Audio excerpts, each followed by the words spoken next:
Hello everyone and welcome to Euro Truck Simulator 2. Today I'll be showing you how to park a lorry on a bay.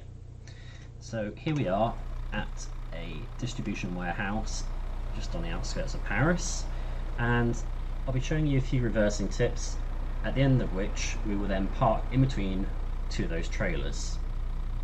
Okay, so the first thing we want to do is show you basically how to reverse in a straight line, which some people might find a bit patronising, but it's important to know because a lot of people do it wrong. So if we just shove it into reverse and take the brakes off, we want to go back nice and slowly. Remember, when you're reversing a lorry, slower is better. And as you see, just the tiniest amount of steering is all you need. You don't need any more than that. The slower you make it, the easier you'll find it. So if you start to go fast, this will happen. The trailer will suddenly kick out like that. You'll have to overcorrect it and come back like so. In Euro Truck, it's not so bad in Euro Truck, but in real life, if you used to do that, the trailer would just all of a sudden it will swing out without warning, and you'll suddenly have to turn the wheel over like that, and before you know it, you're sort of reversing like a drunk man. So you want to take things nice and gentle, nice and slowly. And when it comes to turning, it's the same principle. Nice, steady, slow, small inputs. And I'll go to the external cam now to show you what I mean. So, a common mistake people make is to, when they're reversing, suddenly chuck a lot on, and then the trailer comes round, and then all of a sudden they find the trailer's come around too fast. They take it all off again, go the other way, and then they wait until the trailer's lined up again, and then all of a sudden, because they need to turn, they go back in. Right. Steady, this is all you need, about that amount of lock, say, let's just say quarter of a lock, either direction, slow, steady inputs. Now it feels like when you put the steering on, you're going to overshoot, but that's not the case, because trailers take a while to react and they will go where you put them. Steady, slow inputs. I'll show you this from out here. So, in the first method, we chuck it on, we're having to kick it around like that. Ooh, no, I go the other way again. And look what's happened. You see? Yeah, by the time we get round, we're going to be banging into someone else's trailer. Whereas, if we take things straight out, nice and gently,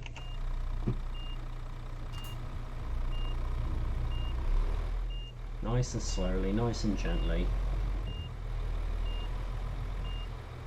Now all we need to do is put the slightest amount of lock on, quarter of a turn, straighten it back out again.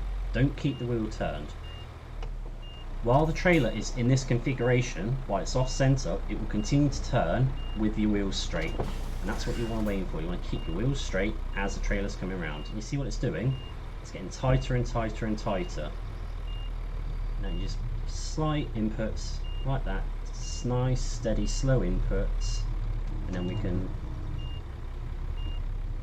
turn it around like so. That's all there is to it.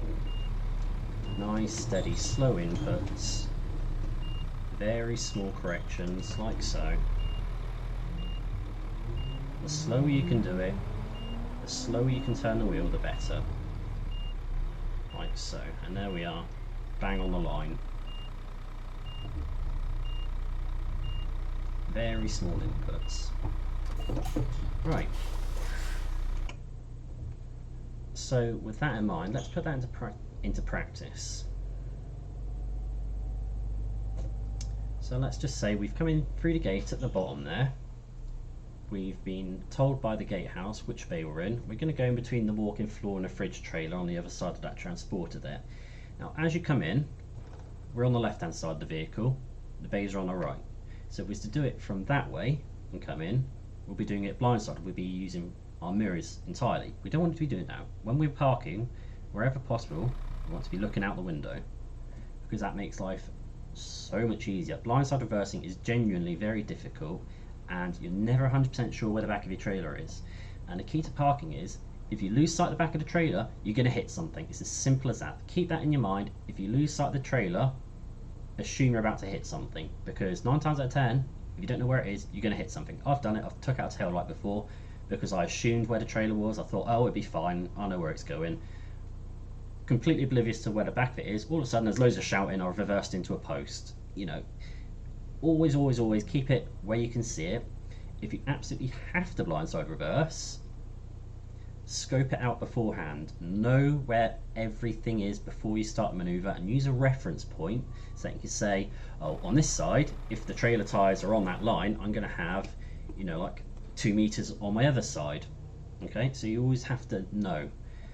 And what I'm doing when I'm blindsiding is I put it vaguely in the correct place, and by the time you're halfway on the bay, you can pull forwards and then straighten out a bit, and then you've got the full use of the trailer in your mirror.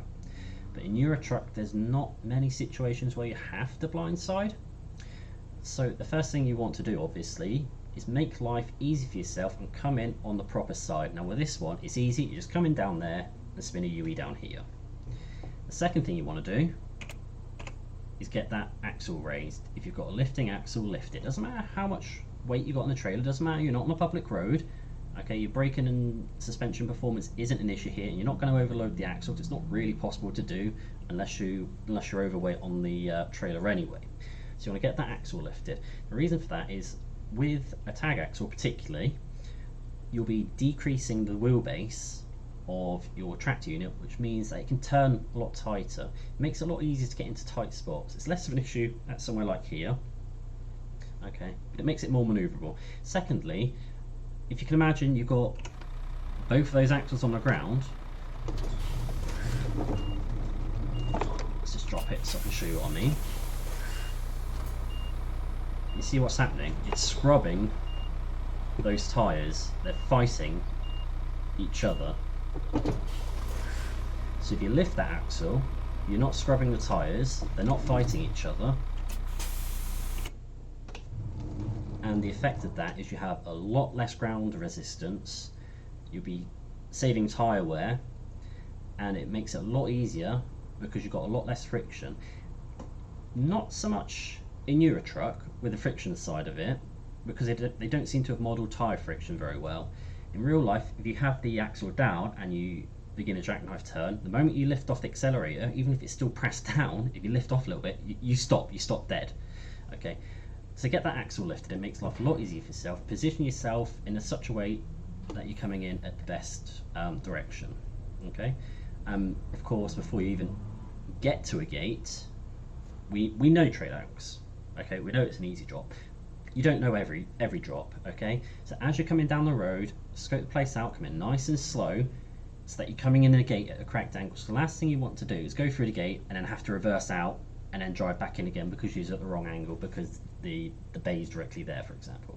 So you want to take things nice and steady, plan ahead, okay, and get your truck in the correct position to start with.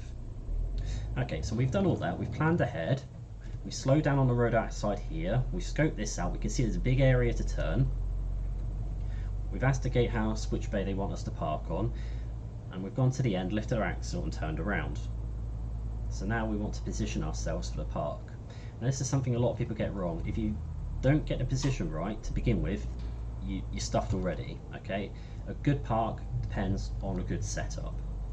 So we want to do this. This is what we want to do to start with, is turn the unit slightly and straighten the wheels again.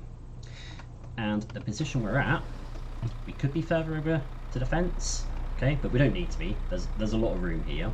Now the reason I'm away from the fence is, although the further away from the trailers we are, the easier the park will be. If we're up against the fence, it means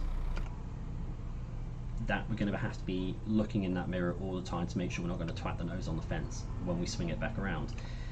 With this, we know we're never ever going to hit that fence. No matter what we do, we can't hit that fence. So when we're in here, we don't have to worry about that side whatsoever, and that side will be largely useless for the trailer at least, because we won't be able to see the trailer once we start turning.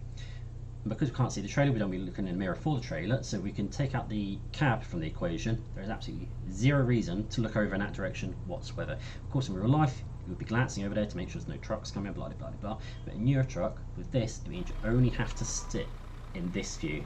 Okay, and you never have to take it out of this view when you're parking. Okay, so we've turned the tractor unit slightly, we've straightened the wheels. I'm not sure what happens when we go back with straight wheels. Trailer continues to turn. So now all we've got to do is very slight, very small, very steady inputs.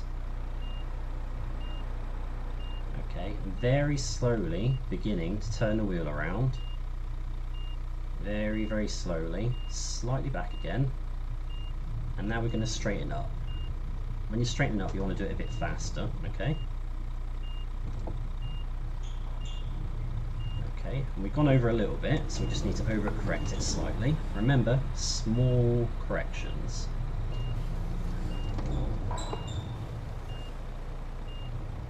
It's as simple as that. That's as easy as it is, okay? And we just want it coming in nice and gently. Nice and gently. There we go, and there's the bay. As you can see, we've got that door perfectly aligned on that side. Let's see how it is on this side. Okay, well, it's a slightly wider door, but they'd still tip us in real life for that. And in Euro trucks standards, that's absolutely fine. Of course, if we wanted to straighten up, or go to the right a bit more even, all we got to do is do this. And until you're used to parking, you'll probably have to do this anyway. And come back. Watch my wheel. Slow, steady in inputs. Like that. And that's the key to it. Nice, steady, slow inputs onto the wheel. Okay, now let's run through a few scenarios.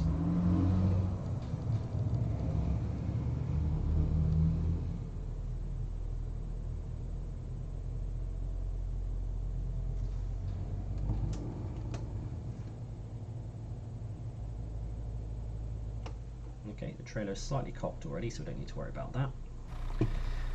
Now let's say you get halfway round and you realise you've messed it up. Let's say, for example, you've overcooked it. And when I say overcooked, it means you've come in with a trailer like this and you've left it too long to straighten back out. See what's going to happen? The back of the trailer is going to hit that one. Let's carry on to show you what I mean. See what I mean? Now, you could just pull out, do it again, start it from scratch. Okay, not a lot of people like to do that, which is fair enough. So you just take it halfway back around again, and just come in again.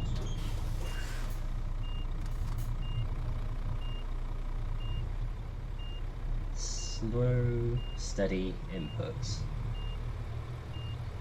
Like that. There we go. Now, scenario number 2. We've come around and we're like this. What do we do? I mean, a lot of drivers in real life, they try and fix it by doing this. No. We just pull forwards. So all you've got to do.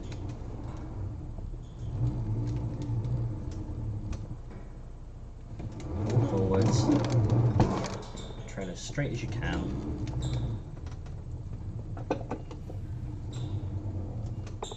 Do it again from the other side of the yard. Remember, you don't want to be turning the unit too much. Remember, small inputs. Just turn the unit very slowly. Very, very small. You don't want the unit to be out more than sort of like 10-20 degrees when you're coming in the straight line.